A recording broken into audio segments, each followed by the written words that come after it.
And we're here. Good evening. Welcome to the Football Vloggers podcast. In with us tonight, we've got Jake, Punk Chef 41. Good evening, Jake. Good evening. How are we all doing? Very well, thank you. Good evening, Ben. Cod's Vlogs, Fleetwood Town vlogger. If you've not been on the channel before, good evening, Ben. Good evening, Lee. Thank you for having me on again. Looking forward to the You're show. most welcome with all your football knowledge and all the praise you've been getting as well. We'll talk about that later. All these football comments he's had on his. You've got the wrong person. the one that stole, from Malcolm, the good one on your channel, though. All from there. Look at him up, put my middle finger up. I'll get him on loan till end of the season. Chaos already. Below him, we've got Daniel, who is 18 dapper, and he is a Doncaster Rovers fan. Good evening, Daniel. Evening, everyone. It's good to be back. It's been a while. Next to him, we've got the unmistakable Door, Mr. Unmistakable? Door. Unmistakable. That's the most pleasant way of putting your door, I think. Absolutely. I've not missed any of yours, so that's. People think it's Cammy, but it's actually Mr. Door. That's the thing, you see. That's the right. Get it right. That's all Chris right. Kamara. Right, we're just going to start off. We'll start off going around our teams if there's anything about our team. So we'll go with, I'll follow it around clockwise. So Jake, first it's Sheffield Wednesday. I know you've had COVID problems, but what's going on at Sheffield Wednesday? I'd like to know myself, actually. Wednesday at the minute are in a little bit of a situation we had the COVID situation with Derby getting it, and then we got it. Our training ground being short. We've missed 2 games. We were meant to play Wickham tomorrow. That postponed now, so our next game is technically Everton in the FA Cup, and we're now playing the merry-go-rounders who want to be Sheffield Wednesday manager at the moment. Nobody, because the whole situation, it seems like you come in and you get given the player, but you don't get to say who you want to play and stuff. You can't go and get a player. It's someone else is picking the player for you, and right. I said it on a video. He doesn't want a manager. He wants a head coach. That's what a head coach is. That you're all you're doing is to improve the players, and that's it. And when you look at the people we've been linked with, Paul Cook's not going to stand for that. He wants control. He wants to be able to do what he wants to do.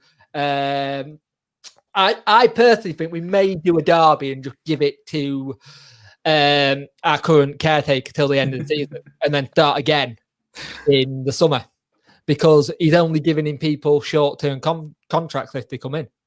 So it's like either give someone the job to build something and do it, or not. There's too much going on from upstairs, and it's a bit worrying when you have Bruce, Monk, Pulis all come out and say there's something in between manager and owner that keep going wrong. But apparently Pulis had a go at one of the players in front of all the players, and then it all kicked off from there. And then they went 24 hours later, they went up to the owner and said, we're not doing it. We're not working with this. So it seems like he was already wanting to get a way out anyway. Right. But it's a bit of a mess at minute Wednesday. I don't know what's happening. The only positive we can have is that before we had our COVID situation, we had 2 wins on the trot, so we had really good form. And then, of course, we have COVID, so we have to stop again. So unbelievable. Just as you were hitting form as well. You were just getting a little bit of run together. Well, I hope it all sorts itself out there for you at Sheffield Wednesday. It's not as bad as Derby, but we'll talk about that later. But we'll move on to Ben, Cod's Vlogs, who, well, you had a bit of a mixed bag, haven't you? Or have you just had a bad bag this week? You were doing really well against Hull, if I remember rightly, in the Papa John's trophy, and it all went pear-shaped, didn't it, in the last 10 minutes? I actually left the stream thinking you were thinking I could go, think it was all fine, you were happy and smiling, and then I woke up in the morning to find out it all gone. Lee, you did the classic leave at 10 minutes before the game, so I did. Awful. That is shocking, Lee. Block him. I just, I thought it was in the bag. You didn't seem to be any danger at all, and then it all just suddenly went wrong. Tell us all about it anyway, Ben. Tell us all about Fleetwood. I don't know where to begin. I really don't. It obviously started a couple of weeks ago, 2 weeks to the day that JB got sacked. And obviously, have we been in search for a manager? No. Well, I'll get on to that in a couple of minutes. But Against Hull, there was a lot of young lads out there.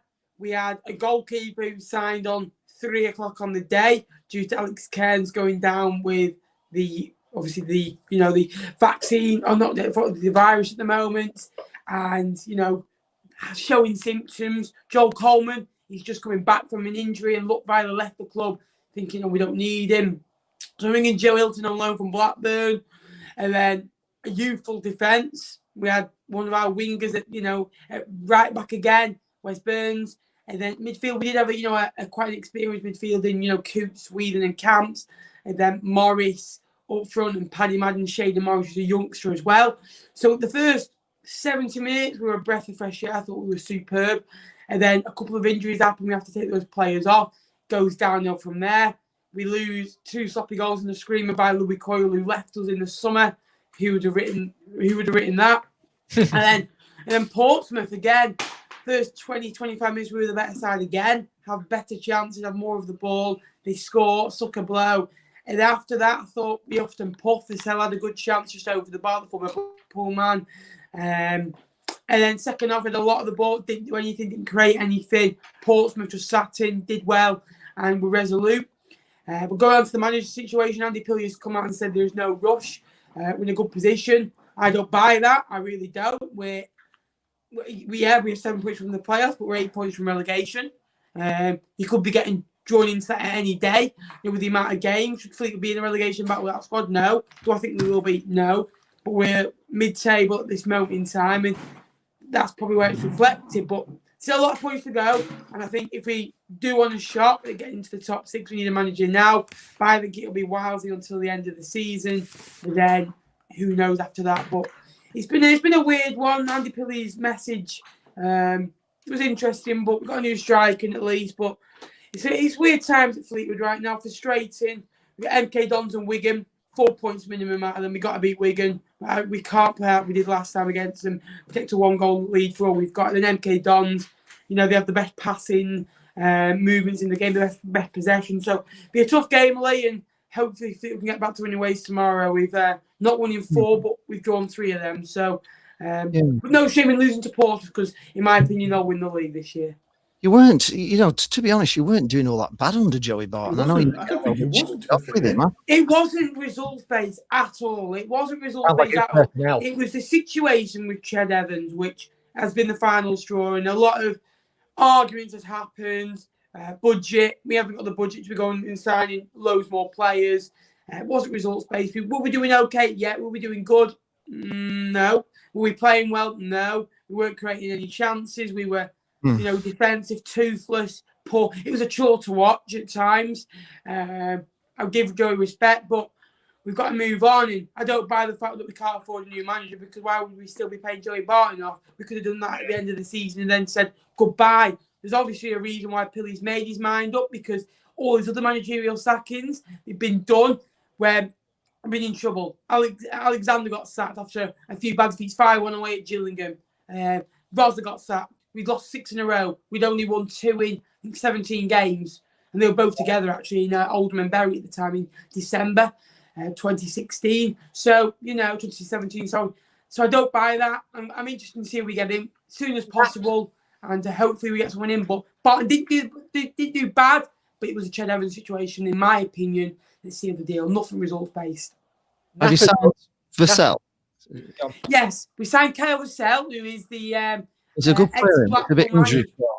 He's injury prone, but again, he's like a good player in League One if you can keep him fit. He's one of those, and Ched Evans was like that, and Ross is just the same. I'm sure Ryan Dunbar will let me know about that. If you can keep him fit, he's effective. He had 1 chance, he blasted it over the bar, but he worked hard, and he was a workhorse. He was good for Blackpool. Rather than 6 goals in 6 odd appearances, I think 40 of those were as a sub. And he didn't get many minutes in the Championship last year. It was like kind of 5-10 minutes here and there. And, yeah, good player, but we've got Paddy Madden up there. We've got Saunders up there as well. We've got other attacking players. Fleetwood should be scoring a lot more goals than they have. We're unlucky on Saturday. We're okay, but we weren't good. But it's still a chore to watch at the minute, and it just feels like, here we go again. Somebody's posted in just before we get on to Dapper. Some Nick Muller's here saying that Ipswich are going up, so we'll move on to Daniel because I would think Daniel probably thinks that Doncaster Rovers are going up, aren't they? At the moment, they're playing. No, they're not. I don't No, think so. no, I don't think so. Right. We're Okay. in a good position. We're in a very good position. Similar to Wednesday, we've just had a break due to COVID within the camp. That kind of put a stop to our Christmas festive period. Right. And then this last week has been eventful. Ben Whiteman going to Preston. I think that's a very, very big loss. One of the he's a great the player. best League One midfielder, probably not, is one of. When you get a like the Championship midfielder breaking attacks down and things, his passing ability is up there. Why Preston? Anybody but bloody Preston. Yeah, but it is that situation when a Championship club comes in for a League One player, you can't turn it down if you're the club. Yeah. Money.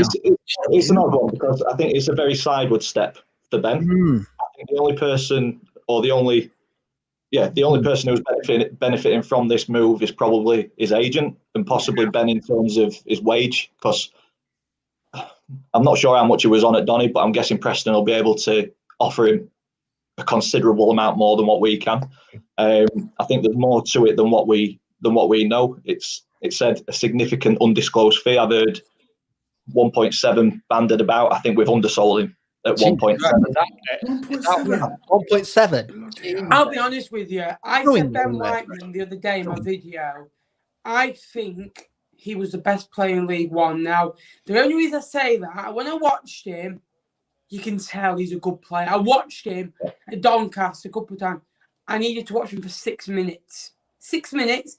And I said to my mate, he's a class mother. Just the positions he got into, just the way he got onto the ball. Every time he got the ball, he never looked backward. He was always forward. And I don't think he misplayed a pass. And these weren't, Paul Coots types of passes that, 5 yards sideways or, 5 yarders, aren't they? Yeah, and he can ping them like that. It just like floats him like it's like a balloon like that, and defensively superb. And this is not just a defensive midfielder, a bit like Tom Naylor. I think now he's the best CDM in the league, but he gets goals, he gets assists, and he does have that side of his game to him. He's had quite a few goals this season, and it will leave a big hole. But then things coming out of the club saying that the transfer fee that we've got for him is going into keeping the club afloat because of COVID, struggling without fans in the ground.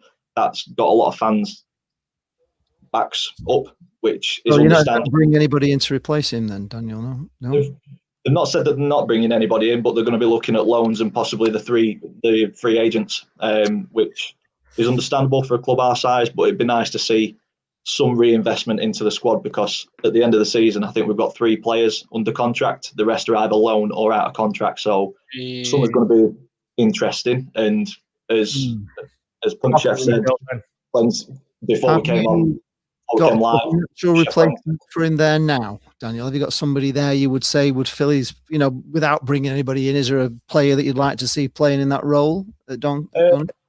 We've got options, but not too many. I mean, for the last couple of games, we've had Reece James, who's naturally a left back, playing at the CDM. Halliday's dropped in, who's a right back. We've had Taylor Richards, who's a fantastic player, but he's on loan from Brighton. He's tended to sit in front of the midfield just behind the striker, so he's dropped back a little bit. There's Matt Smith on loan from Man City, so there are options there, but nothing too permanent. So I think we do need to invest, but. Yeah, like we said before we came live, Sheffield Wednesday been linked with Darren Moore, and I think if Sheffield Wednesday are wanting a head coach, Darren Moore works wonders with developing players, developing talent. I think he'd be a great fit, but I do not want him to leave Donny, because he said it, hasn't he? Like him, don't you? He's a good manager, isn't he? A very good manager. A small budget and a small squad, and I think if the board don't back him, he could be the next one out of the door, and I can't not see it being a Championship club that would take him. He's also very good for the community. Because remember when all the floods happened in Donny up near Bentley, him and the players, he forced the players to go down, and a lot of them were like, "I'm not going down. I'm not going down." He said, "Well, if you're not going down, we're not paying you." Yeah. And he literally made them go to the community. This is your fan base. You either look after them or they don't come and see us. And I think that's what you want in a manager or a head coach, either way you say. So hopefully he's still at Donny come the end of the season. One thing I like about Darren Moore, he's never mentioned as a good man. You were in League One, you know, these good managers, you know, Michael Appleton at Lincoln, you know, those at the top of the league with budgets. But you don't hear about Darren Moore. He never, because he goes under the radar. And for Doncaster, that could be quite good because they've not been talked about. I think Doncaster, up until then, had the best goals per game. Like, they were scoring, and they're keeping, you know, a few good clean sheets there, and they're up in the league for a good reason. But your problem is the same as Blackpool's. You're beating all the good sides, but against, you know, the sides that you should be beating, you're drawing or you're losing. Yeah, we'll see what happens tomorrow night against Rochdale. I mean, they've had some ridiculous scorelines over the last couple of weeks. They've scored 10 goals in the last 10 games and haven't won a game. They've drawn 3 all twice and drawn 4 each, never won a game. Yeah, I think over the last 8 games they've scored 21, conceded 20. So it's either going to be high scoring or a 0-0. So either way, I'm looking forward. To it. I'm hoping for the high scoring. Their game, I think, 72 goals. That's like an average of like 3.5 a game. Mental. They concede a lot, but they score a lot. But some of the goals Wigan conceded, that last one was a long punt. The defender misses it, the keeper comes, misses it, and it's an header for Humphries. It was a poor goal, but yeah, absolutely. And Doncaster will be up there this year. Yeah, I mean, if we were now 2 games in hand with the goal difference, we would go top, I believe, even if Portsmouth win their game in hand. Wow, so you really are. You are playing the points on the board than games in hand. Well, yes, of course, but you know, you never know. Right, next to you is Mr. Door on tour, Nottingham Forest, who I think will be a bit more cheerful this week than he has been. The only reason I don't want Doncaster to go up was they'll take 6 points off us. So that's one of the reasons I don't want them to go up. That's why. Is that right? They're a bit of a bogey side for Nottingham Forest. We never played well against Doncaster, so no, you're not going up. Stay in League One or get relegated to League 2. that was it. Never know, Dor. We might squat round. Yeah, whatever. Well, Forest seem to be turning it around a little bit. Yeah. Tell us all about Forest. We're unbeaten this year. Unbeaten in 7. This year, you see. 21's a good year for you then, yeah? He's turned it around. And what's happened? Confidence. I think that's the main thing. That winning habit. Yeah. Because when you're stuck in that losing habit, you're not going to string one win. But we've won, like, I think it's 3 on the bounce now. Yeah. Has he not changed anything at all? Then he's not changed formation or players, or it's just suddenly clicked. Confidence. That's what it was. Players like Ryan Yates, everyone, Forest fans slag him off left, right, and centre, and he's been my player this season so far. And players like even Abiobe scored 2 against Millwall on Saturday, and he's been fantastic. But 7, like unbeaten in 7, getting away from that relegation zone, staying clear from Sheffield Wednesday, staying clear from that other side from down the road. You mean this one with the non-existent takeover? That like listen to me, right? I can laugh or just. I don't know. Do I feel sorry for him? No, surely not. No, but at the same time, you hear about going into administration, blah blah blah. Like, I don't want any teams going into administration, to be fair, but we're doing. We're not paying wages, are they? We will touch on Derby soon. Actually, probably once we've just talked about. We're doing great. We've got Middlesbrough next, and that's a tough game. And up the Forest. Yeah, up the Forest. All good stuff. Obviously, I finish off with me, Blackpool football fan. We were at Hull on Saturday, and to be honest with you, we've played Hull twice now. We beat them at home with a last minute winner 3-2. And I was going into the game, and I said to Jane, this is going to be tough today. Hull are a good team. They made a few signings. We've got injuries. We've got Hamilton out, Keshi Anderson out. There's just quite a few injuries, and Gretson at the back as well. All big losses, really. And I didn't fancy it, if I'm being honest. And I said I'd take a draw. And it looked like we were going to lose, to be honest. And then, unbelievably, they just made a bit of a sloppy kind of cross ball pass. The fullback slipped and fell over and then recovered, and he was in a chase, and he just took our player from behind, just on the edge of the box. It was Ben Woodman, actually, who's been on loan from Liverpool. He's done nothing, really, to be honest. He's gone back. They've let him go back, but that's the last thing he did. He got as the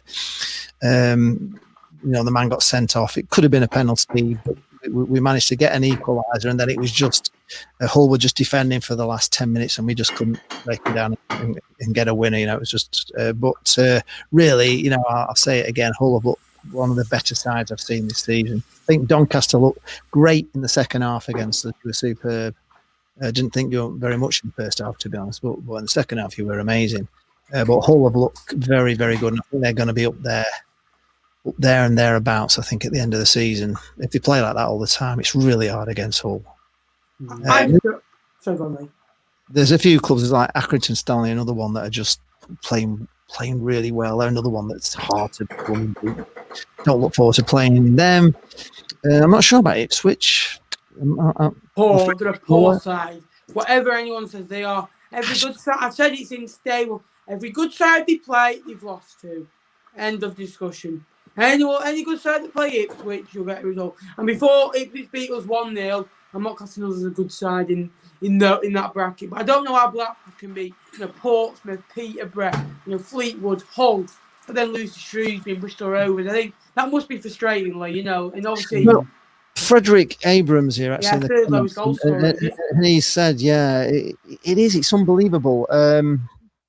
We are playing teams off the park, but we're not scoring goals. And the final third is where we let down. I mean, we are one of the lowest goal scorers in the league, and yet we're playing some of the best football. And you're just thinking, there's no urgency to sign anybody. It's the second week in January, like you said. It's going. But Jay made a point on Saturday, and I'm not sure if she's right or wrong, but I don't know whether there's a desire to go up this season, because if you go up, it's going to cost you a hell of a lot more money going up, and there's no fans at the moment. There's no fans to get any income. So if you're going up, you're kind of going into a little bit of a financial nightmare. It's whether they actually just at the moment thinking, we haven't got the money.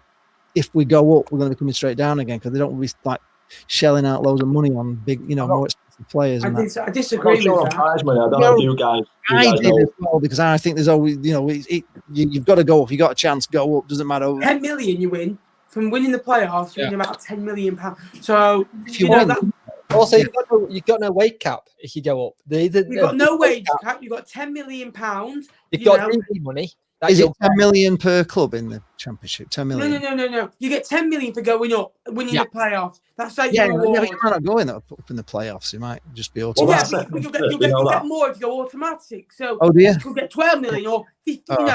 You'll get prize money. But you'll also get loads of TV money, Sky TV, because most championship clubs is at least 4 games on a week. And on a midweek, it's all on Sky anyway, on the red button. So you'll be getting millions of pounds from that. So will you be getting the money from the crowd? No. But you'll still be getting the if you stay down this year, you'll be in more trouble than you would be if you went up. I can see a point with, what's the point with not having any crowds next year? Blackpool would get what?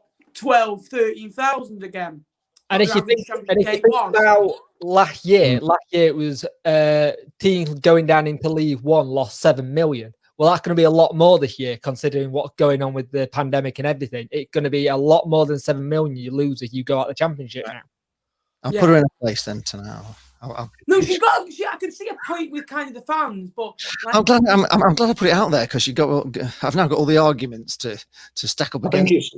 I think it's one of those where it's that fear of going up and not having the revenue coming in to add to the squad and be competitive in that league. It's also that fear of being that yo-yo club every year, like Rotherham have been for so many years. They go up, they come down, they go up, they come down. And the problem is, I don't see many people doing much this January transfer window, because people don't know what the budgets are.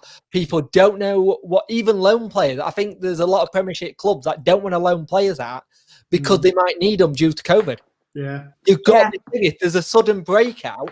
All those fringe players that you would normally go, right, you're going to Blackpool, you're going to Fleetwood, you're going to Donny, you're going to Wednesday, you're going to Nottingham Forest. Could be, no, we need you in case we can't put a full team out. I think you're going to have a huge thing where this window's not going to be that busy. We've already made a signing already. We're getting a free agent in Andre Green. And I think that's where you're going to get good player. I think I remember his goal. You'll like it. Sheffield United 3-0 down. I remember watching that. Billy Sharp scored an hat-trick, and one of his goals was like controversial. And Villa got one back, they got another one back because Whelan passed it, and then the ball came in. It was like Green 3-3. Unbelievable. He's a very, very good player, and he's only 22. Exactly, and he's got a little bit of experience, He's and only energy. 22. He's been out on loan to Charlton and all over the place, and he kind of lost a bit out of favour at Villa when they went up. And I think he's one of those players that just didn't hit that bit where they wanted to. And at Premiership, they can go out and spend whoever they want. I don't need a kid who come from my academy now when I can go get someone from another Premiership rival or France or wherever.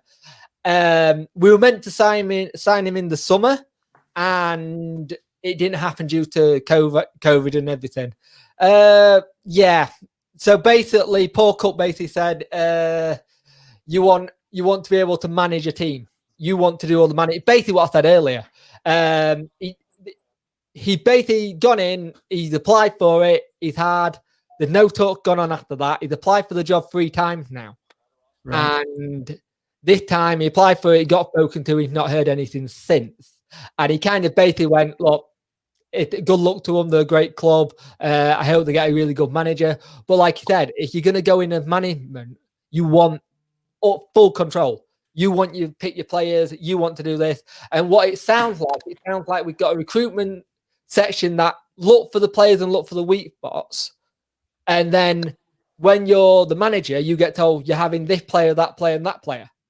And that's not what you want if you're a manager. A manager wants to control it all. That's why I think when they're going to go down the route of head coach, that's what Karloff was when he first came in. Every other person had been a manager except Karloff. Karloff was a head coach. He dealt with players, and that was it. Well, Fleetwood was the same. Fleetwood were the same. Every other manager, has been a head coach. Rosler. We had Greta Steinson, the Icelandic guy. I don't know if you know him. I think he was a defender. And he picked the players. So my argument was, imagine if Uwe Rosler had that squad. You know, that we went with midfielder George Glendon. Now in the National League North with Chester, good player, but not League One standard. You know, Bobby Grant in League Two, and Aidan O'Neill, who's I don't know where but he was awful. If you had that squad that Barton said straight away, I'm not going to be a head coach, I'm being a manager. Yeah. So someone like Paul Cook, who's been at Wigan, been at Chesterfield, been at Portsmouth, and done really well. He doesn't want to have his hand tied behind his back. He wants to get in there and get stuck in and do it all. One good thing about Paul Cook is every club he's been have been kind of a bit like, Portsmouth were going for a tough time. Yeah. How well did he miraculously change that? How long he did at Wigan? Without that point deduction, they were safe. Exactly, and we might just think about how he got him up and they were all buzzing, and then he's a big club. Yeah, and Chesterfield did well. Wigan did fantastic. The bill just suits it. And one name I've heard, I saw in the book, is I'd be interested in hearing your opinion, Jay. Chris Coleman. Sunderland gives him a bad name. Yeah, but Wales he did a good job with. But Sunderland's. Every manager that's managed Sunderland, you come out damaged. You really do. Look at Simon Grayson. Lee goes on about it all the time. And poor Jane can't even stand to see his face anymore. You know, she has nightmares. She won't watch the first series. In fact, she has actually said now she thinks she's ready to be able to face the first series of Sunderland Till I Die, because she watched the second series, but she couldn't watch the first one because she just couldn't face seeing Grayson's face. She just couldn't. It's interesting we went this. So I'm looking at the bookies now. You've got former Watford manager who's just left, Paul Cook, Darren Moore, current caretaker, Paco Hernandez, Chris Coleman, Joey Barton, Roy Keane, former Watford and Fulham manager. I'm not going to try and say his name, but he got promoted, Jonkovic, and Thomas Fink. They're all the ones in the running at the minute, apparently. But it's Wednesday. They may mean nothing.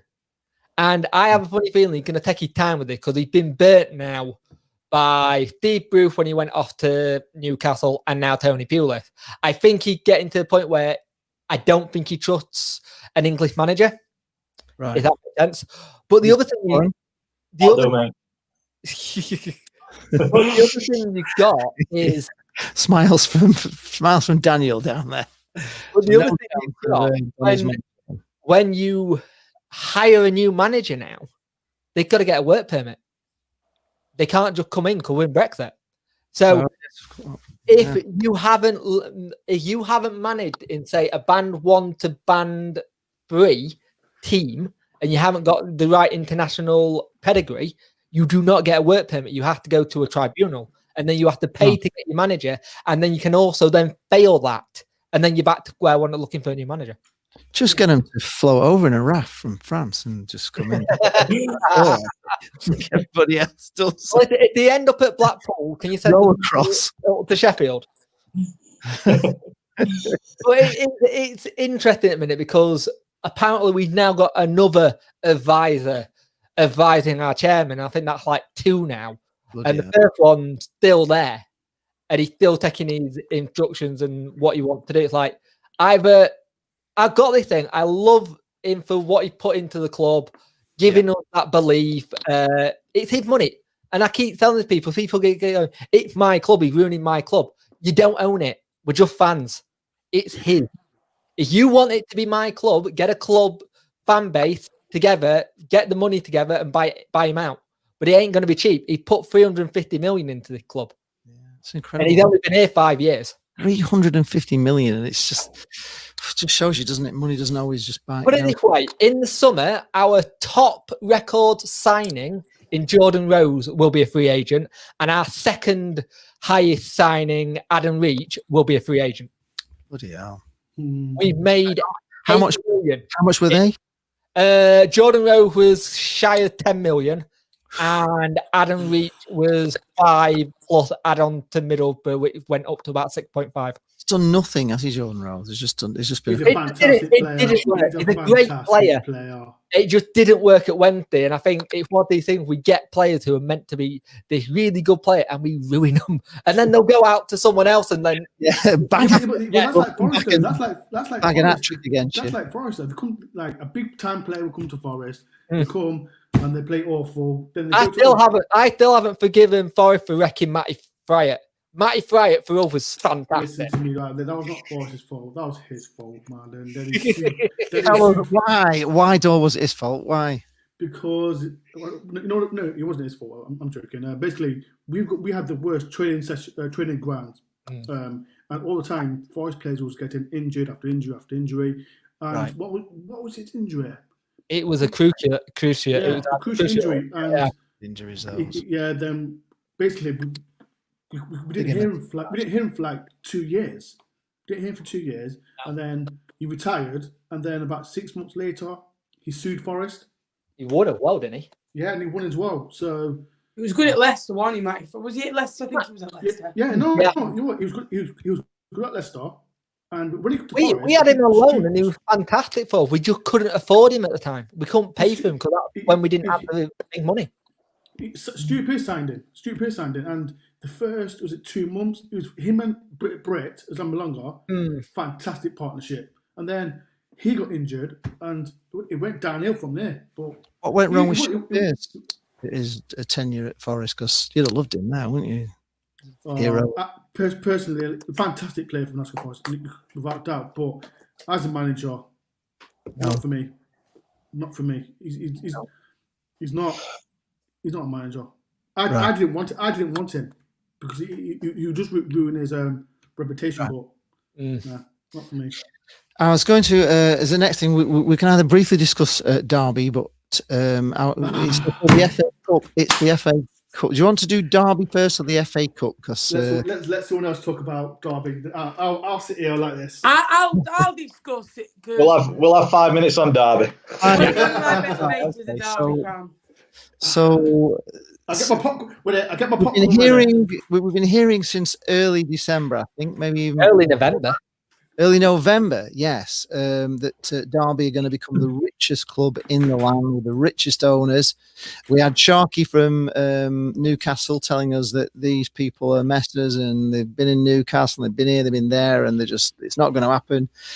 Our resident Derby fan Lisa was convinced it was all going. She's coming on later. She'll come on in a minute. She's coming on. Oh, she's coming in, right? Okay, so Yeah, maybe she's just. I sent her it's the not the happened code. so far. Yeah, it still hasn't happened, as far as I believe. It's still. And they had the same situation we had. They didn't pay their players.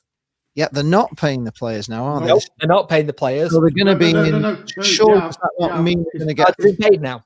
No, it's 50% they've been paid. 50% in December. But Well, most clubs, if they do that, then they're in big trouble, aren't they? And normally the EFL come down on like. yeah, but something must be happening soon. If they give the permanent contract Job to done. Rooney, Yeah. they must be doing something. So Well, apparently Rooney spoke to the owners now. He spoke to the owners and apparently been assured it's all going through. But the thing is, it's just taking a hell of a long time. And much of Derby fans are going, yeah, if we'll be the most expensive, we're richest club and all. You can't bend it in the Championship unless you go up first time.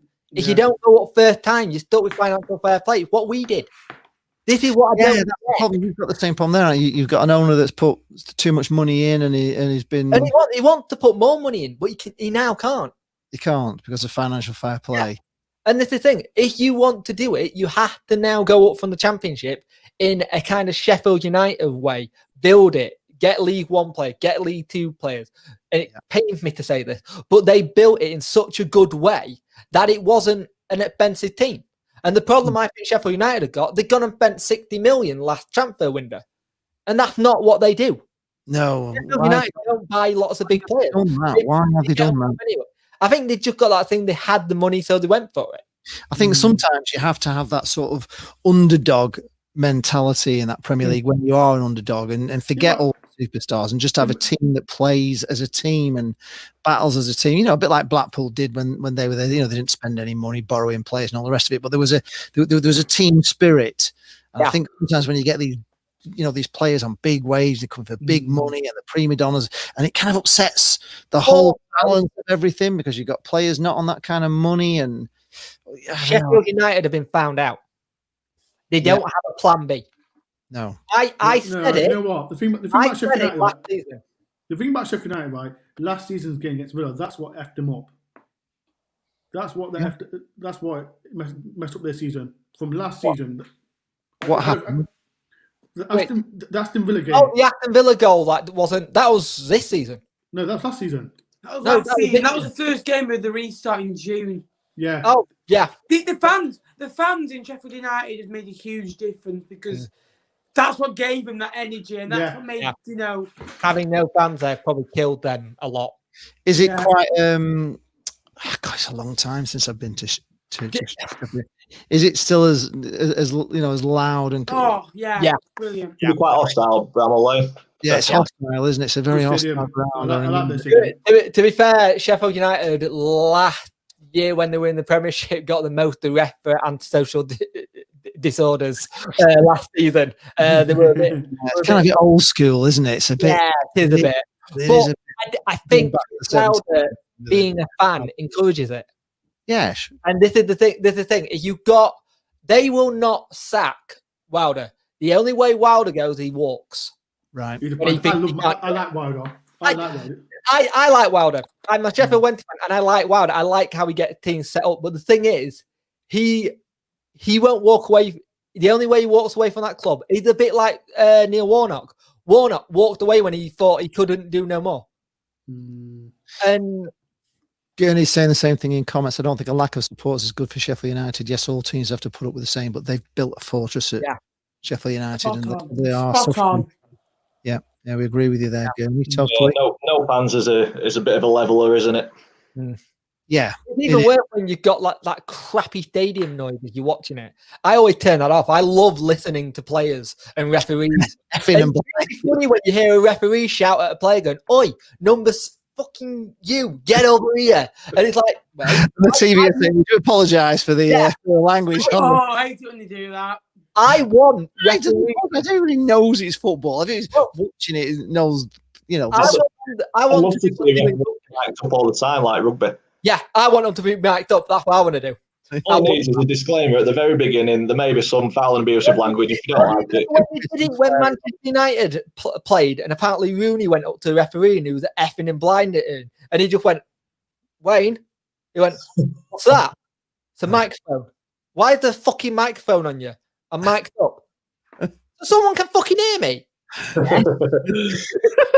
It's funny watching Wayne Rooney go, oh, I'll be good now. I think it'd bring a bit more respect into the game. Yeah. Are you surprised at Rooney getting the job full time at Derby? Do you think he's done? He's done enough for it. I think he's done enough to get it. Remember what he's working with, though. Remember what he's working with.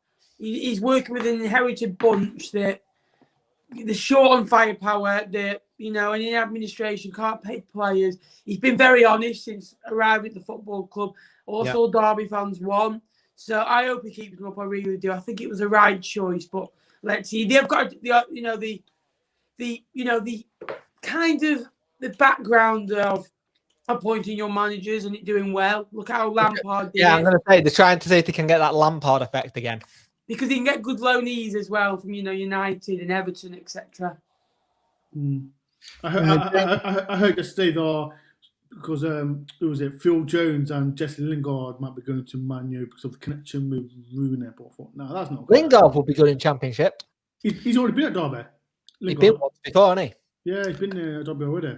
But sorry, James Longbottom's just asking Nappers who would you want at Fleetwood? I know Danny Cowley. Yeah, the Cowley.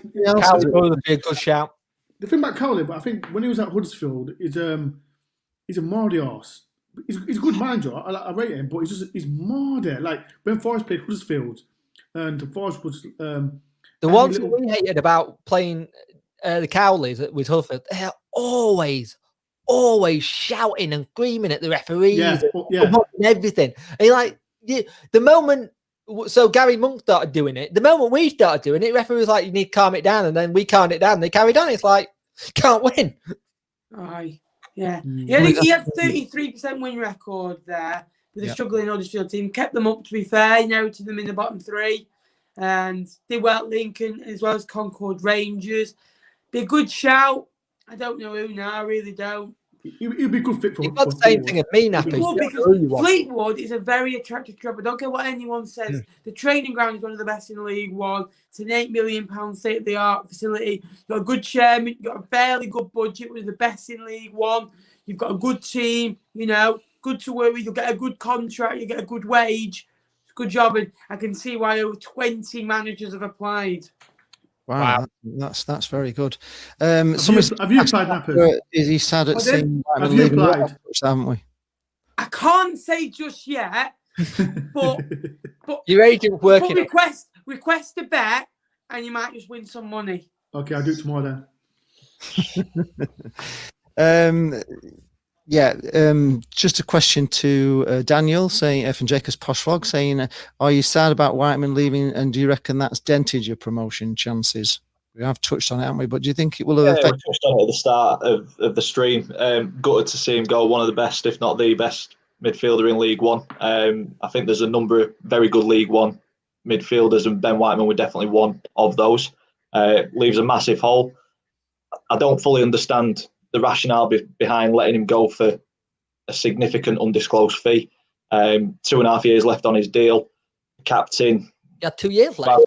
Jesus. Yeah, you have very important players in a squad, and you have crucial players in a squad. And Ben Whiteman was the crucial player in the squad, that link pin in the midfield. So I think it's a case of waiting and seeing how the club reacts to the sale. I'm hoping that they've got a plan B or a contingency for Ben Whiteman leaving. It's been a saga that's been going on for around 18 months. So I think any Rovers fan would be daft to say that they couldn't see it coming. He's a championship player. He deserves championship football. I wish he'd have stuck around and tried to get championship football with us. Why don't you get Jane Coppinger to go lock him in a fridge or something and say, you're not staying, do what I did, stay for so many years? I'm hoping Cops signs one more year. We can't have Coppinger retiring with no fans in the ground. That's just that's criminal. That would be sad, wouldn't it? So hopefully he signs like a rolling contract next year. But Ben Whiteman, gutted to see him go. Fantastic. He'll become a coach at Rovers. He'll be a coach, and he'll be one of Manager, maybe? He said that he don't want to go into management, but he said that he didn't want to be a footballer, and he's had a decent career. So we'll see how that goes. But yeah, on Ben Whiteman, good to see him go. Fantastic player, fantastic off of the pitch as well. But all the best to him at Preston. Like we said earlier on, I think it's a sideways step. I don't think he's really progressed in terms of a quality of team that he's gone to. No disrespect to Preston fans if anybody's watching. But you look at what Preston are doing. Quite a lot of their signings are coming from lower leagues. Yeah. And I think they're a club that I've realised that the pandemic is something where they're not going to be able to spend and they're going to have to go lower league. Yeah. I think they're going to the lower league. I think that's what they're doing. They're getting lower league players. Tom Barcusen from Morecambe, Stockley from Exeter, Evans from Fleetwood. No money. You've got the goalkeeper from Oldham. So, the business that they do is very good. I just think in terms of the stature of club, it's not really moving forward as much as I'd say that he could do. Moving forward's going to a Norwich or a Watford, isn't it? Yeah, or like Max Waters, we let him go because his under-23s squad was disbanded and he's just moved to Cardiff from... He's doing really well.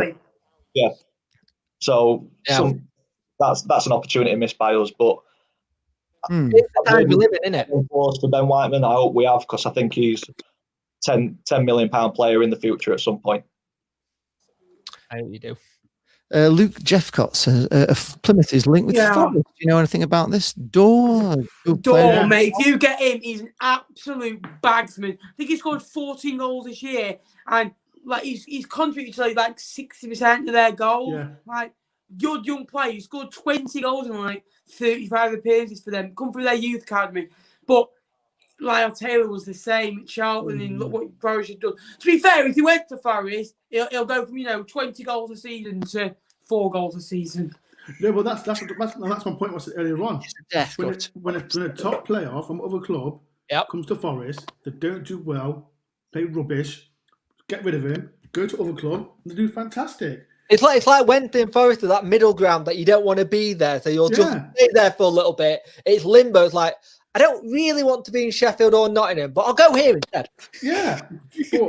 I hope all these players aren't watching your vlogs, Door, else they won't be coming to sign for Forest. No, but the question is, this guy, he played for who did he play for? He played for non-league side. He played alongside another Forest player called Will Swan, and them two were fantastic. And and now he's gone to Plymouth. He's doing fantastic for Plymouth, and Forest wants him. So would I want him while we're in his relegation dogfight still? No. He's a fantastic player. Don't get me wrong, he's a fantastic player. But come on, we've got Lewis Grabber and we've got Lyle Taylor. Do you think they're going to be on the bench for this? Who you got just in case they get injured? No one. Well, we've got Guerrero. But Guerrero's not. That's my thing. You haven't got depth in that position. If one of them takes a and if you play two up front, we play one up front. But you could always change formation. You know what I mean? Yeah. This guy, I've heard rave reviews about this guy. He's fantastic, but I just don't think League One's a step up. League One to Championship. Yeah, it's huge step up. But think about it. Look at Peterborough. Look at the players they've brought in and sold, and look what they're doing. It's just every single time a good player comes to Forest, they don't perform, and that's the frustrating bit for Forest fans. He's had that a little bit with Britis on the long, hasn't you? Well, exactly. I'm just going to put this comment up from Gurney. It says Preston have been in the Championship for a number of years, and although they are hardly smashing the Premiership door open, they're far more likely to get promoted to the Prem than at Doncaster. Gurney, Preston have got sweet FA chance of getting to the Premier League. They'll never get there. Never. They're called Preston Never Ever for a reason. They failed. On that comment, though, I won't want him to reply to that. I get his point. They are a more established Championship team than what Donny are. We've been there, come back down. So I get his point. It is a progression in Ben Whiteman's career. I think what we're trying to get at is I think he could have gone further. Yeah. I don't know if that makes sense. Like Ivan Toney. So he'd gone like Peterborough always do, like Dorsey. They always get these non-league players, get them into Peterborough team, they do well, and then they sell on for 10 you could have got that guy Ivan Toney 10 million to Brentford. Ivan Toney wants to go to Forest. Did it? But yeah, when I spoke to the Forest director, they wanted him. And because, like I said, of Lewis Grabban and Lyle Taylor, he's not going to get a chance. And I get a funny feeling Lewis Grabban and Lyle Taylor and Mardy arse is off the pitch. Well, look at watch Still Until I Die. Look at Lewis Grabban. That's it all. But Lyle Taylor, the thing about Lyle Taylor, I like him. But people look at him and say, "Oh, he's one of them players like sulks every single time, blah blah." But no, I think he's. I prefer. He does shift it. Huh? He does put a shift in what I've seen of him. Do you want Lewis Grabban? Like he's last season, he scored 20 goals for Forest. 20 goals and. How old is he now? 34. Yeah, you got that stupid thing where your striking departments get into that age now, innit? Like Taylor's 30, isn't he?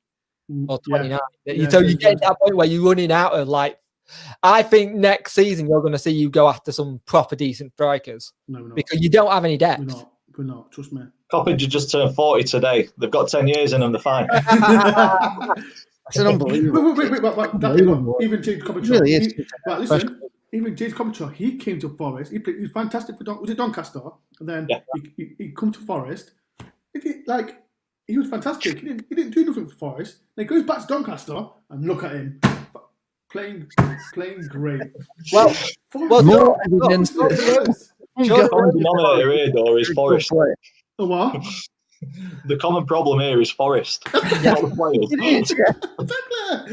What happens then if Jordan Rhodes goes to Forest on a free and this happens again? Do our club just don't get players who are decent?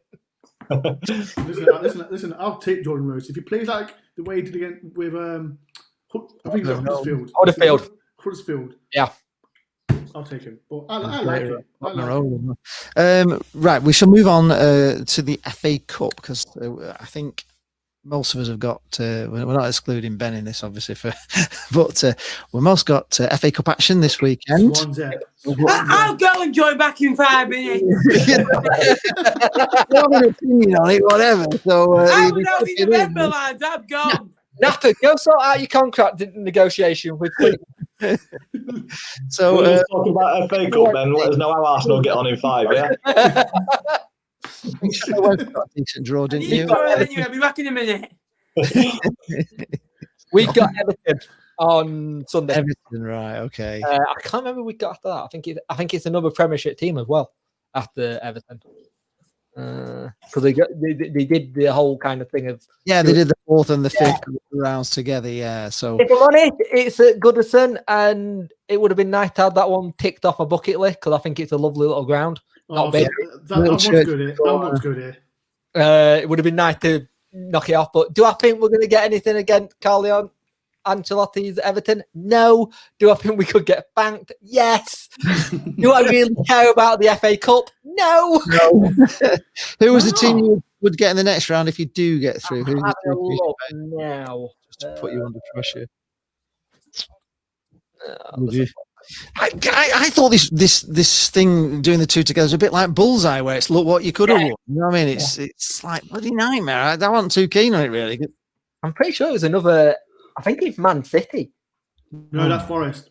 That's Forest. Oh, it was. Let me have a look. That's Forest. We've got Swansea. Oh, you've got Swansea. Who have you got, Dapper? I think you'll do Swansea this time because they can't keep beating you, can they? You know what I mean? It's only a matter of time before. Listen to me. If Swansea beat Forest, I'm deleting my channel because all I get from Reese, the Swansea fan, he tried to phone me, but I turned my phone off. And you write messages. I thought you had him in a stream, didn't you? One time you had him on the stream. Yeah, I had him on the stream. Bad move. I can't understand that, door, to be honest, because I don't really enjoy sitting with away fans. You know, if you ever go to a match and you end up, we've gone in hospitality and you end up sitting next to it's quite often like the away fans going in hospitality and you have to Wickham or Tottenham. Oh right, okay. In Tottenham, yeah, that'd have been that'd have been a great ground. It would be really nice to do it for the money aspect because it is a fair whack of money. And while there's no fans in, I think any club would be daft not to want an FA Cup run now because that could help you for a while, especially in the lower leagues. Yeah. But I'm not one of the people who hates the FA Cup, but at the moment, in the position Wednesday in, it's just one last thing I want to be bothered about. Right. We've got to concentrate on league. Our main aspect is staying in Championship. Sure. Doncaster Rovers, tell us all about it because you've got the chance of tasty ties. Yeah, go on. What have you got? West Ham on Saturday, which I'm absolutely gutted because that's like Jake. It's a ground that I wanted to go to. The new stadium, London Stadium. That's a winnable game. You need to take your binoculars there, though, don't you? Because you're so far away from the pitch. I think we took around 5,000 down to Arsenal last season or the season before, and that was midweek. So an away day in London's always fun. So I think we'd have filled that away end and been for 90 minutes. So that's the thing that I'm missing most at the minute, not being able to. Yeah, but now, Dappers, you know all you'd hear all day at the pub. How much? I've been saying it. I'll get the rounds when we're back in Doncaster. We see your people are tight. It's one of those where magic of the cup we could win. I think if we play as game on the day, we've got a chance. Stockport took them all the way. So I think you've got a chance. I think there is a chance there, but there is a chance. Especially if they don't take it too seriously. Is it on TV, Dappers? Is it on TV? No, it's played on all digital platforms, so I think it's like the red one. That should be on TV, that should. Ours is. But Ours is on it is what it is. ours on BT and ours is on BT on Sunday. My heart's saying if we play his game, as I know that we can, we've got a good chance of coming away with something. But if the occasion gets to us, or if I think we've got to have a number of West Ham players having a bad day for us to win. Sure. The gulf from League One to Premiership is obvious. Everybody knows it. So I think if they have maybe 3 or 4 players having a bad day, turning up expecting to win, then we've got a good chance. And then, as long as you've got someone fat who can mark Mikel Antonio if he plays, you'll be fine. Oh, good player. Yeah, I mean, we've got Tom Anderson and Butler. They're big guys, but they're not too bad on the floor as well. But for me, the carrot to get through this round is Liverpool or Man United in round 5. Oh, don't. Oh. The team talk should write itself. Oh, don't. You know what? I get depressed. And if we get Liverpool away, I'll cry. But that's what you want in football. I mean, Man United, they're up there at the minute. Liverpool, Premier League champions. That's who you want to be playing. Yeah. And in Coppinger's last season, it'd be nice for him to walk out at Anfield or Old Trafford and put one in. Coppinger just scored a win at West Ham. Yeah.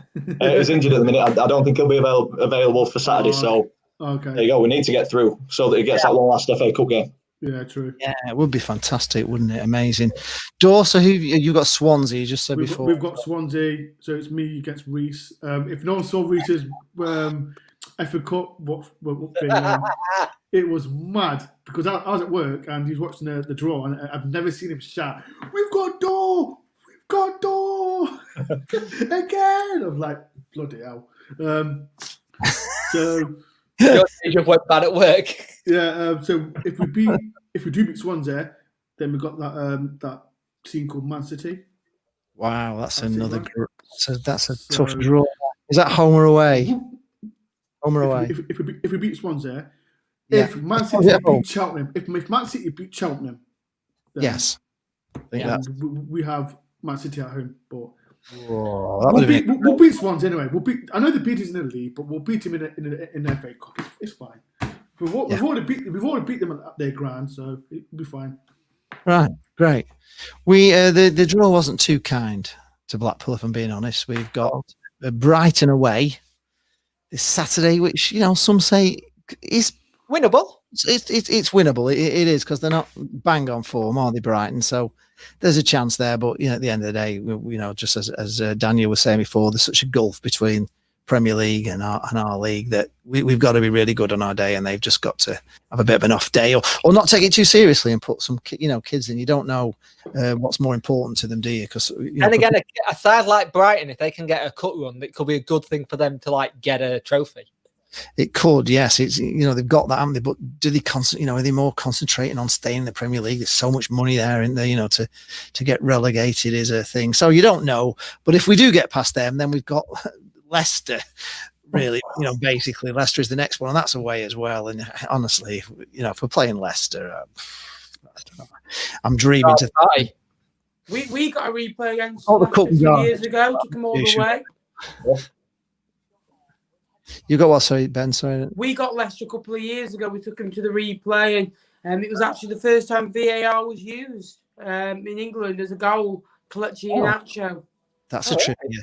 That is a trivia question for years to come. Note that in wherever you keep your trivia questions for the next 20 years. We'll say somewhere around here. There was VAR, and it would be Cod's Vlogs, Fleetwood. That's amazing. I wouldn't have known that. That's an amazing thing. There you go. That's the point. Yeah, Just Joey Barker. Say again. Saturday will be Rovers' first game with VAR. Well, interesting to see how we. No, I hate VAR. It's weird, isn't it? It's like the concept's right. How it's getting implemented is not. No.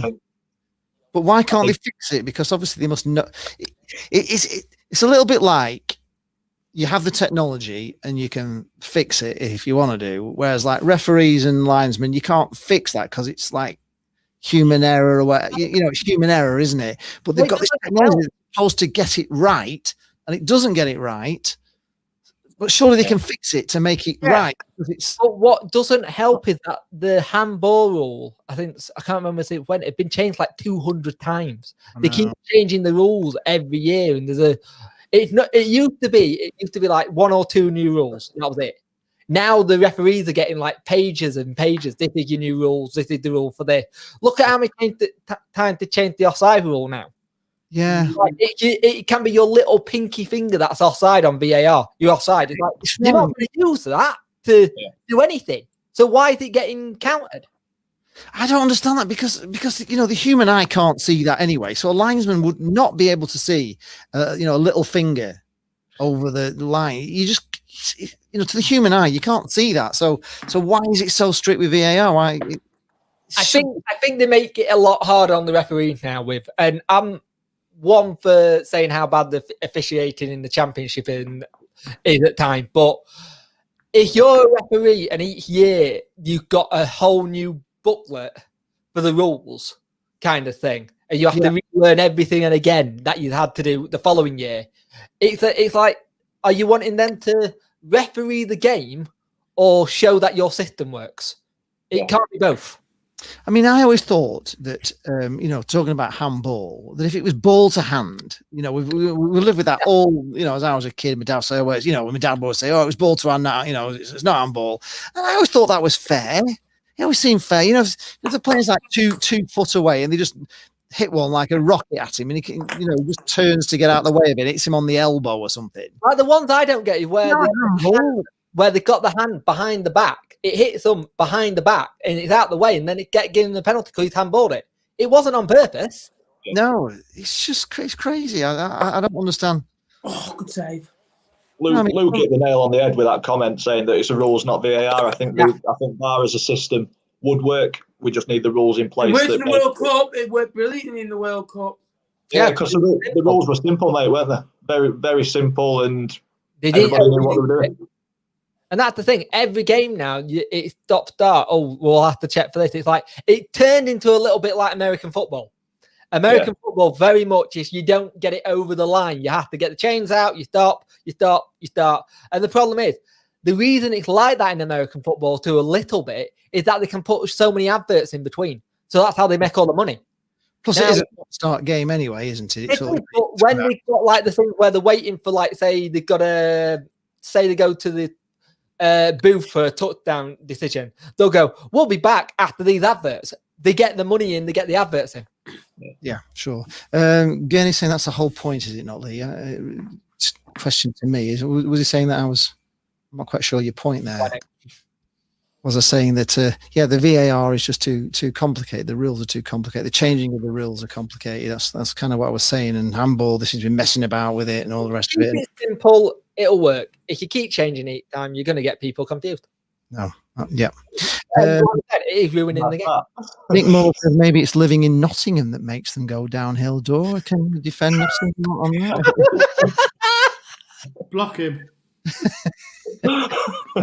Block him. Could this be the reason for why they come to Nottingham? Or, maybe it's living in Nottingham. They're living near the Trent. That's the issue. I live near the Trent. Exactly, that's what I'm saying. Is it living near the Trent? That's the issue. Maybe. You know what it is, right? It's funny. Forrest brought a left back, and he was there for like. No, is it Alonu? Come on, Jake. They're down to the last 6. Yes, or the human eye couldn't detect. Yeah, that's kind of. Yes, it is the point. It is the point that the VAR is supposed to spot things that, referees and linesmen miss. But there's no point in spotting things that are so minute that it's impossible to spot. Do you know what I mean? There has to be some sort of... I don't know. I just think if your little finger is offside, you're onside. That's as far as... You might have not met the run to try and get the ball. Yeah, it just seems a little bit too close. It's decisions that wouldn't be over officiated now, really. It's over. Yeah, it's kind of too far. And I think a lot of times, in the Premier League, they can't even celebrate a goal, can they? Because they're waiting to see if they're going to rule it out. So all that sort of, that reaction to goals. Look at that penalty Manchester United got at the end of the Brighton game. The final whistle. Arsenal scored. Aubameyang. Right. Fourth goal of the season. I was going to touch on this as well. This referee for Liverpool. I don't know if you saw it. It was United versus. Yeah, we didn't. I think it's it was a minute of extra time. Yeah, he blew 6 seconds early, didn't he? But just as Liverpool had put a great ball forward on the attack. I think it's nothing. These things happen. It's human error. You don't think it matters that he just blew 5 seconds early? No. Not really, because you could like United shirt underneath it and just swallow.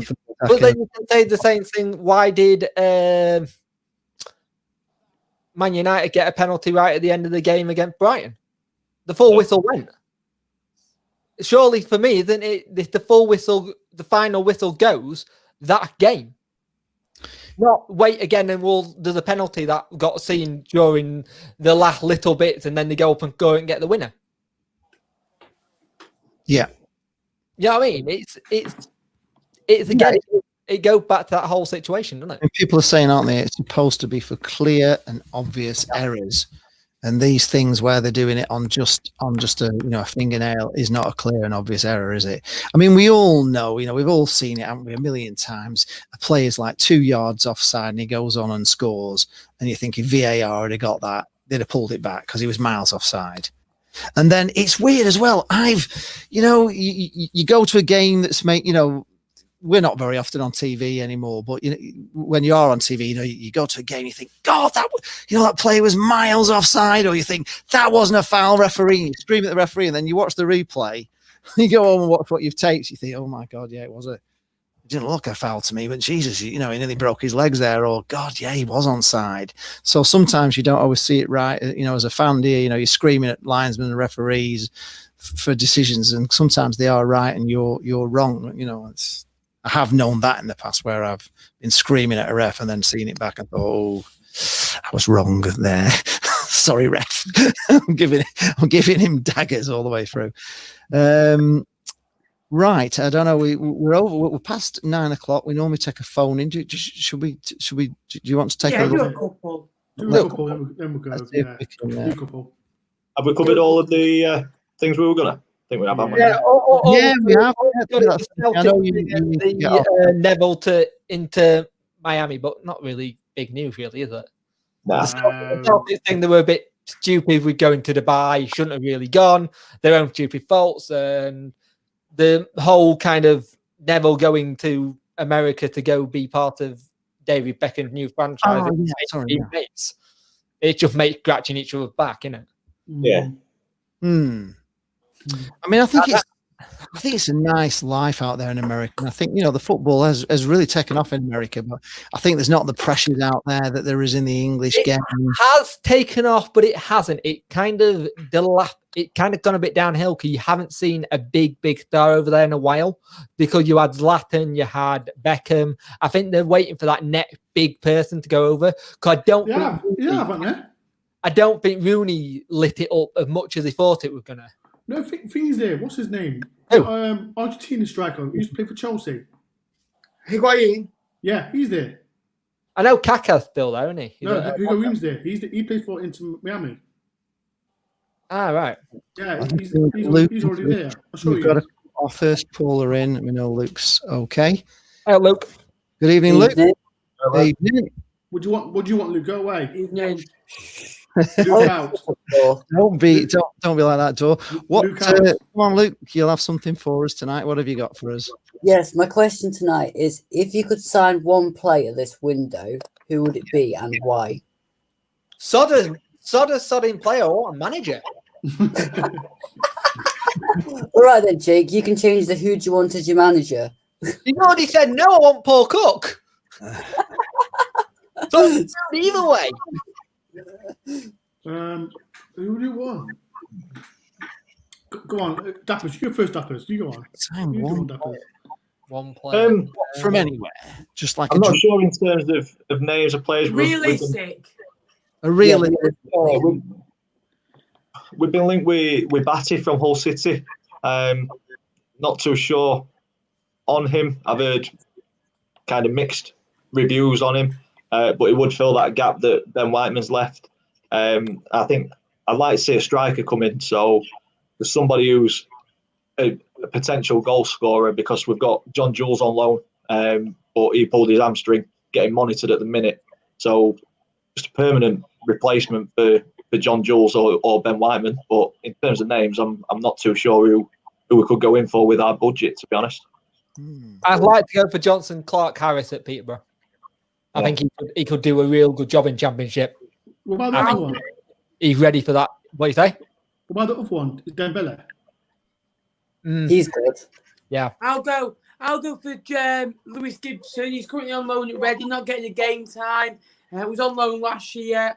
Go to back five. I think we're on our way. Lewis Gibson, Connolly, and Mulgrew at the back. I think it worked really well. So I'll go Lewis Gibson, left-footed defender on loan from Everton. I'll go for. Well, we'll buy something from. Well, hang on, Dodo. If you make a decision, it's got to be Greek. No, what? No. I was about to say we'll get someone from Olympiacos. And a defender. Who's out there? I want man like a good number 10, like someone like Adam Reach. Someone like Adam Reach. Can have him in the summer. Or Banner. And he's free and all in the summer. So yeah, them two kind of players. I don't know. So are you having Jordan Rose, Adam Reach, and Barry Bannon offers in the summer for frees? I know. It's all right. They'll ruin them all. And then we'll send them to Doncaster. Personally, I think we should be looking at something like Luke Jeffcott from Plymouth. No, Yeah, good idea. Good player. Luke, he's not. Why, though? Why? He's not going to start. Before. He's not going to start for Forest. Come on, He doesn't need to start because he's young, so he can come off the bench to start off with, and then when Graben decides to go, then we can start playing him then when he's developed. He's 32 years old, Graben. What's wrong with Lyle Taylor? He's 31 next year. We need more than Lyle Taylor. And how many goals has Lyle Taylor scored this year, though? 5. Hardly setting the word alight, is it? Yeah, but Luke, he doesn't start. He doesn't start for Forest. How can you? If he does start, then you're going to need somebody who's backup, aren't you? If Graben goes. But he's not going. That's a problem. Well, he might go that end of the season. He might. Yeah, but you're saying to me. You're saying to me. Right, the guy talking about. Do you think he'll come to Forest and start straight away? No, we don't need to because he's 2021, so we can develop into a player afterwards. No, not. We played with sell on value. We don't need all these Harry Arters. Listen to me. With all these Greeks, as you know, Luke, with all these Greeks, they interfere too much, and they're still interfering. And Also, remember, everyone's, I keep saying, it's a completely different ball game when it comes to signing players with having to get work visas now. Because they've got to have certain numbers of appearances for like their national team. They've got to play a certain number for the club. You can't just go get that lad who's like 20 years old and he's never played for his country and he's playing for the, he won't get a work visa. So all these clubs who have got clubs linked to them with things like Watford, with Udinese, you with Olympiacos, you're not going to get that feeder situation working as well now. We're linked with Olympiacos striker. Like I just Fortuna? Fortuna, that's it, and he's worth 16 million. Why do like another Olympiacos player? It's just we don't need it. That's why we're looking somebody from the lower leagues. It's not going to happen. Anyway, Lee. Yes. Lee, your answer to my question. Well, it's a striker for us as well, but we have been linked with a few that I was kind of reasonably excited about, to be honest. But they're all seem to be falling through. There was Mullin who's banging him in for Cambridge. Is it? We were sort of after him. He's a top scorer in League Two. I can't see us getting anybody from a higher league. It's going to be somebody from either. You got 2 loans spaces, remember, Lee? Yeah, we're probably going to get a loan. I really, honestly, just any striker will do. Somebody that can score some goals. Zach Clough. Jordan Rose would be great, actually. Zach Clough would be good for you lot. I would have said he would have been tremendous, to be honest. But Jake's put me right off him. But I would have said He's playing at Wednesday. Anywhere else would be fantastic. We'll take Jordan Rose. He'd be excellent. I don't want him to technically go because I like him as a player, but he's kind of like in the box sort of player. Yeah, he was always I wouldn't mind him. Jordan. Yeah, great question, Luke. Thank you very much. Thanks, Luke. Good question. Cheers, I think you're the only one that wants to phone in, so I think nobody else is phoning in. So I think we leave it there. Good show. We can leave it there. We've covered everything we wanted to cover. I know 2-0. 2-0 is it now to ours? Great. All right. Well, thanks for your company, guys. It's been. Hang on. I was just going to go, but we've got Russ. Let's just take Russ before we go. Hello, Russ. Hello, Lee. How you doing, mate? You okay? I'm all right. Russ, how are you? What's your question? I'm good, thank you. It's a question for Ben, the Fleetwood vlogger. Hiya, Ben. Yeah, mate. Hiya, Ross. My team's Leeds, as you probably already know, but my hometown club is Rotherham. I'm just wondering, how did Vassell play the weekend since he just joined you the weekend last week? Yeah, Vassell, good signing at League One level. He's been injury prone, hasn't he? That's been his problem. 6 goals in, 6 appearances for you doesn't speak brilliantly, but he played 20 games in League One last year. He scored 4 and got 3 assists. That's a goal contribution every 2.7, 2.8 game, which is, decent. Did he play?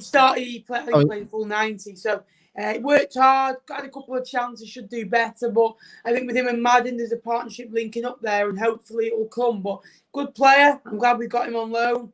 And again, he was good in League One. He was effective. Some games he was brilliant for you in League One. And was very good for Blackpool in League Two. Experience, good old up player. Can work hard for the team. I'm very happy about it. But yeah, thank you for your question, Russ. And best of luck to Rotherham this year. Are you going to stay up, cheers, Ben. Rotherham? I think Rotherham will stay up, yes. And they did well at the weekend. Tough place to go Derby the weekend, and did well. Be Rooney in his first permanent game as manager, and they could have had more goals at the weekend, Rotherham. What about Leeds? Leeds, Russ, because they're a bit up and down, aren't they? What do you think? Are they going to stay up? Do you think? I think Leeds will stay up. At the start of the season, they had predicted 12th for Leeds at the beginning of this season, and I think we're there at the moment now. I think we'll finish there. I think we've got Diego Llorente, Spain's one of Spain's centre-backs, back from injury now, played today for the under-23s. Right. 45 minutes against Stoke and scored the only goal of the game with an header back across goal from McCavin Phillips cross, because majority of the first team, Phillips, Costa, Roberts, Poveda, Llorente, all featured, because we're going game now for 10 days. And that game in 10 days' time is against Newcastle.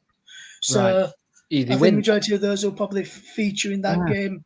Could be an easy Then- win for Newcastle. They're not playing well, according to Sharky. So Yeah, we played him at Ellen Road back in December and we won that game quite convincingly. So I think we should hopefully do it again next time around at St James's Park. So you'd be a very happy man then if both Rotherham and Leeds stay up then. yes. Well, Rotherham's my hometown club, and I know the immediate team of Rotherham quite well. I've actually done a number of interviews with some of the Rotherham players and management staff. I've been down to the training ground quite a few times when fans are allowed to go to games and to training ground and watch them train. And I speak to the manager and assistant manager and some of the players. And I'm sure the first team coach, ex-Sheffield Wednesday player, Doing a great job. when I see him at training ground, he goes, my mate's there, and he says to me, if any players misbehave, tell me, and I'll make them start for an extra half hour afterwards. This one time, Michael Smith had already gone in, and he missed about 4 shots in a row. And so I told him, and he said Michael Eck with the defender, inside, gone Michael Smith back out to do an extra half hour shooting practice. Oh, no. Good for That you. 1-1. Well done. Yeah. First team coach Matt Amshaw going back out and told Warney, and then Warney stayed out with him and got Richie Box to work on him with his shooting practice. Oh my gosh. Brilliant. Thank you very much for your call. Thanks, Ross. Good night, guys. All the best, guys. Cheers. Thank you. Right. That's it, folks. Thank you very much. Perfect, guys. Great show. I really enjoyed it. people. Thanks for your company. Thanks for all you that have been posting the comments. We really, as I always, appreciate your comments. Gives us something to talk about. And thanks for those that have phoned in. Thanks to all you guys. Don't forget to subscribe to these guys if you haven't already. We've got Punk Chef 41, Cod's Vlogs. We've got 18 Dapper, and we've got Door on Tour. So make sure you subscribe to those guys if you haven't already. It Up really the Forest. helps. Up the Forest. Come on, Wednesday. We got anything from Dapper? You're going to finish off with us with an up the something? Wait. Dappers, wait. Before we say Dappers, when are you doing your run around the ground? Yeah. Not sure yet. Lockdown's put a bit of a He stop to thought it. we We're all close to forgot.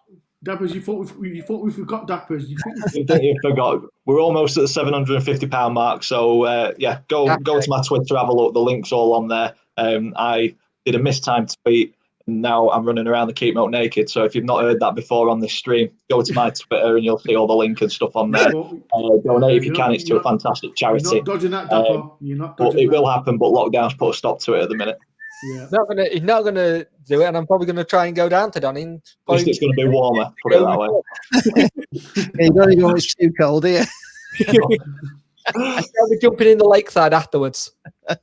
No. Right, thanks for your company. We'll see you all next week, same Up the time, Forest. same place. Up the cards. Up the cards. Good night, folks. Right. Bye.